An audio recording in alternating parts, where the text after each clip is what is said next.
Week 4 is here in the NFL, and I got your latest report on what's going to happen, ATS, in Week 4.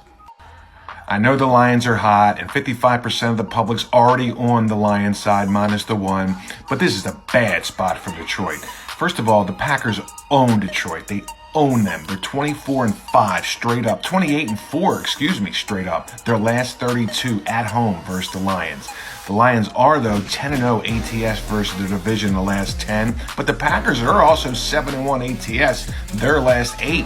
So the Packers at home +1, they're giving you a lot of value, and they're really underrating the Packers. They have all year, and the Packers just keep covering and winning with Jordan Love.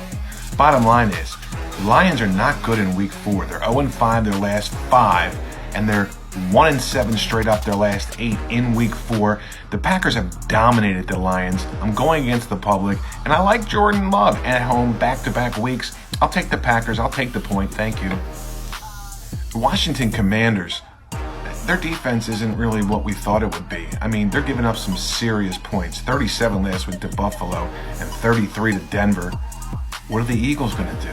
The Eagles just found a huge running game in DeAndre Swift and others. Eagles, you haven't even seen the best of the Eagles yet. Lay the number, 7.5, easy over Washington. The Bengals came to life against the Rams. They're just going to get stronger and stronger as the season goes, and Burrow gets stronger and stronger. They're playing a Tennessee Titan team that has really fallen off the map, and they're not what they used to be. Everybody knows their run game. Their receivers not so great either, and Tannehill, I'm not even interested in that. I'll take the Bengals all day on the road.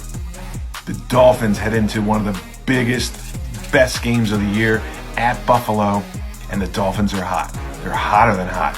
Coming off a 70-point barrage of the Denver Broncos last week. I mean, I know it's the Broncos, but still, 70 points, that's impressive. But the Bills own them. The Bills own them. And last year, at this same spot, the Bills were a 14-point favorite. Miami covered easy. It was 34-31. But it's pretty much the same teams. Pretty much. 14-point favorite. Now they open 2.5. I'll take the Bills all day in this matchup. If the Dolphins come out of Buffalo with a solid win, then I'm 110% sold. I'm already sold on the Dolphins. I'm already sold on them. But the Dolphins are 1-12, their last 13 in week number 4 straight up, and they're 0-8 against the spread their last 8 in week number 4. I think the Bills have an advantage here. I think the Bills with a small number can get the job done. I'm not interested in laying big numbers with the Bills, but at small numbers, the Bills can get it done. I'm laying it.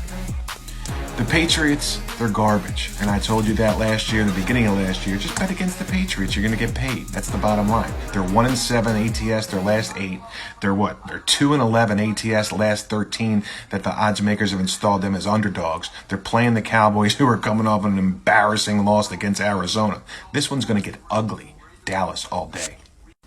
I'm going to get to the trap of the week right now quickly because it's on my paper. It's the Kansas City Chiefs New York Jets game. 85% of the public already on the Chiefs. The line's inflated to 9. Our computer models from Vegas have this as a 3-point game. It's going to be a lot closer than you think, guys. And the last times KC's traveled to New York, they're only 1-5 straight up their last 6.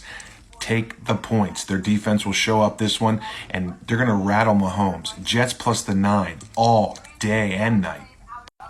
Bryce Young is questionable for Carolina, but I really don't care if he plays or not on Sunday. You know who I'm betting. The Carolina Panthers all day against the Vikings. The Vikings are a mess. Bottom line, I'll be glad to take 3.5. Thank you. Now the other team, the Chargers, who I always bet against, at home against the Raiders. I'm having nothing to do with this Raider team after what I saw against the Steelers.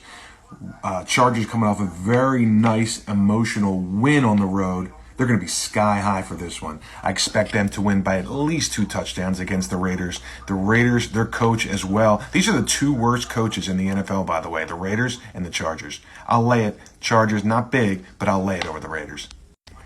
Denver and Chicago, if you think this is the best game of the week, you're wrong, because it's not.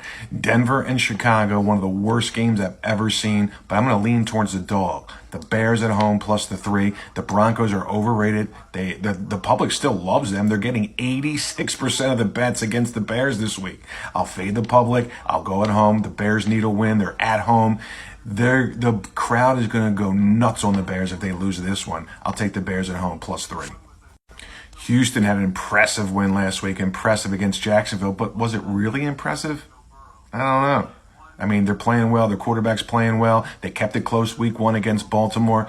The Steelers haven't really gotten much public backing. The Steelers, though, have played some tough teams if you think about it.